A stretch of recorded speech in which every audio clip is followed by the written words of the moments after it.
what was your journey? Because Bram, thank you very much you're here. How do you perceive your journey up until now, right? How was it? Yeah, it's having built a startup before, I know how it is firsthand. I figured out how important it is to really solve a problem.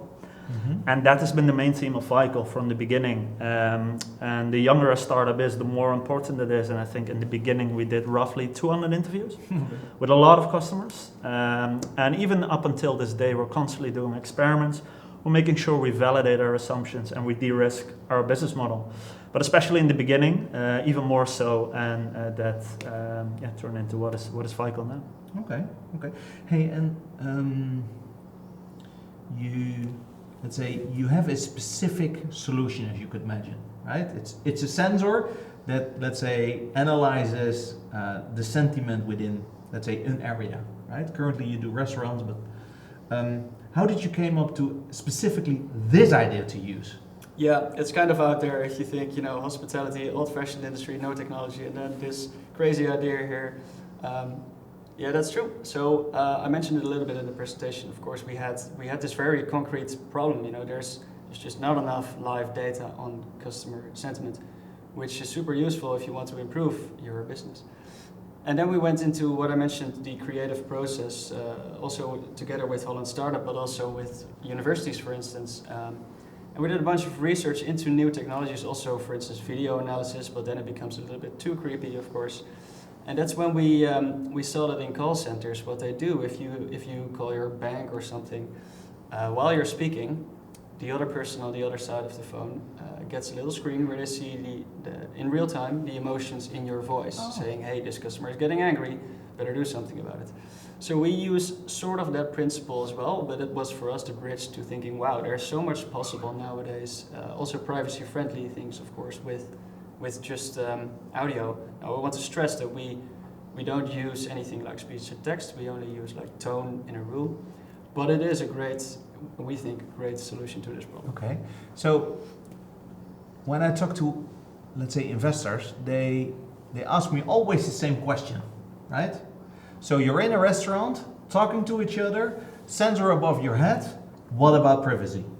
Right? Good question. We indeed got asked that a lot, but we actually managed to create a privacy-friendly solution. By the way, our tech is structured, so we don't do anything with audio.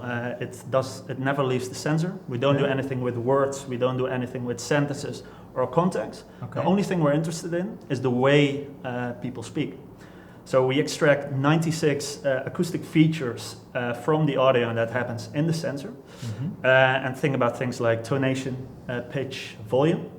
And those are being sent in a very simple JSON file over the cloud. And then in the cloud, our AI turns that into a classification of satisfied or not. And this way we circumvent the privacy laws, and we make sure that it's never traceable back to one individual person, which is very important for the privacy law. Okay. I have a question, or actually a couple of questions from the audience. One is specifically for Bram, because you mentioned in our Q&A just now that you started the startup before. And the audience would like to understand, because now you picked Holland Startup, right? Yeah. To build a company with. Yeah. Why did you do it? And why is that better, or maybe worse, I don't hope, but why Holland Startup in this specific case? Because you built already a company. Yeah. Well, I was a young and a confident young man, so to speak, like every entrepreneur, and maybe a little bit overconfident, thinking that I can do everything myself. Okay. And yeah, I built something for quite a while, and in the end, the customer didn't buy it. And so that gave me a wake-up call, and I thought, okay, I've been spending all this time, all this money on something, and then in the end, you need to pull the plug. And so that sort of made me see the light and think, okay, let's partner up with somebody and do something with a high chance of success. Okay, thanks. Hey, and you actually, the questions I received is how do you get from, let's say, an initial idea into ultimately a restaurant, right? you did your ideation, you browsed around, you talked to people. How did you end up in a restaurant? You could go anywhere you liked, but you picked restaurants at the end. Well, we started with restaurants. That's the thing. I mean, we were investigating specifically this sector, so we found this problem in this sector. So we didn't start with the technology. We didn't start with, okay, let's do something with audio and then find a market where it could fit. No, we started with a very clearly defined customer segment that has a very clearly defined problem. And the technology came later. So we really want to solve this problem for our clients, and the technology is just the way that we use it. Of course, this technology has the potential to do a lot of good in a lot of other sectors, and we're already thinking about things for the future. But for now, we're going to help our customers in the hospitality segment. Check. Hey, and thinking about, as in building your company, helping restaurant owners, what's your biggest challenge? Right now or in the past? Today? Today. Well, in the past, of course, we managed to overcome a lot of things already. COVID is one of them. Right now, I would say, well, getting everything out smoothly. We've noticed that there were some hiccups in sensor placements. One sensor placement took a little bit longer than expected. And we actually now have two alternatives. I don't want to get into too specific technical details, but we have two ways of sending those acoustic features to the cloud. And we had to do one alternative because we had some difficulties at the second placement. So it's a good thing because it might be a really interesting option for the future. So it might actually be what we're going to do in the future. So. Oh, then that repeats the next question, future-wise. Yeah, we're going to go into 4G connectivity. That's one of them. No, but more seriously, as a business, what are we going to do in the next 3, 4, 5 years? Of course, first we're going to corner this market. That's our main focus. We're going to get every restaurant company that is interested in improving their guest experience in the Netherlands first. We're going to go place sensors everywhere, collect data everywhere, and show them, look, this is the best way to increase your service. Then, as Casper mentioned before as well, we're going to go horizontal. That makes the most sense. So I don't know if this is going to be within 5 years, but that means we're going to go into markets in Europe, preferably the markets that are more consolidated, meaning hospitality companies are large organizations with multiple venues, because then it makes more sense for us. And after that, as we already kind of said in between, the technology itself also has other potentials, of course, but that's for much later. Okay. Are there more questions out of the audience? Then please put them in. Also, just continue with other questions raised. So you explained in your presentation that you're actually having your first sensor abroad, right? Soon. Let me understand. So If you look a little bit further, what do you need to actually get your grander vision? Can you explain a little bit about your grander vision? So let's say 3 to 5 years from now.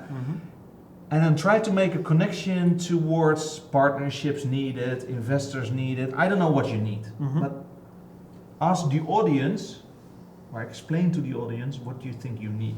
Yeah, I think in 3 years we want to be the main restaurant KPI sort of for guest satisfaction in the industry. But I think a little bit further, you could also think about maybe we go a little bit deeper in the analytics and become a restaurant analytics platform, sort of a vertical growth.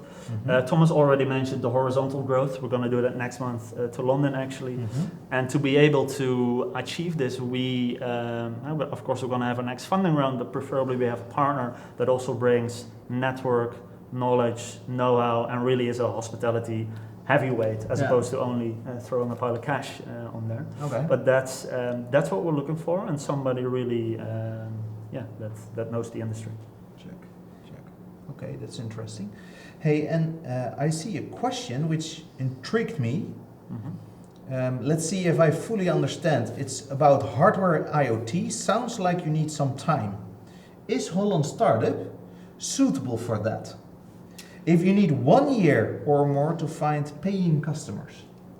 Good question. Of course, our chances of survival might have been better if we started with a big investment from Y Combinator in Silicon Valley with 50 million in the pocket. Yeah, of course. But I have to say, so far we can be really proud of what we achieved with the pre-seed funding that we got from Holland Startup. Also, we are not specifically hardware manufacturers, of course. I mean, the hardware that we use, it's necessary to achieve our goal, meaning we are a data provider to hospitality organizations. The hardware is a means to get that data, but we're not married to the idea of making the hardware ourselves. I mean, we can, if it is more lean, if it's more efficient, we will outsource that. We don't necessarily have to make that ourselves. So there are multiple ways to basically prove this business model in a short amount of time with a relatively strapped budget. Okay.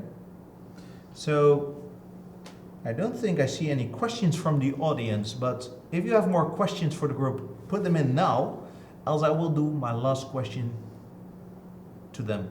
Yeah? So tell me, what's your next step? From tomorrow onwards, you're getting awake, what is the next step and the step after that? The next step is really working towards being commercially ready, and that also means still de-risking our business model. So we do have a good indication for a price point ceiling and a price point bottom, but we're still figuring out with the current pilot partners what the impact exactly is. But we have hypotheses that we're testing now, so we're working towards there. So I would say the last link in the chain towards being commercially ready and get some pace and speed in the building process.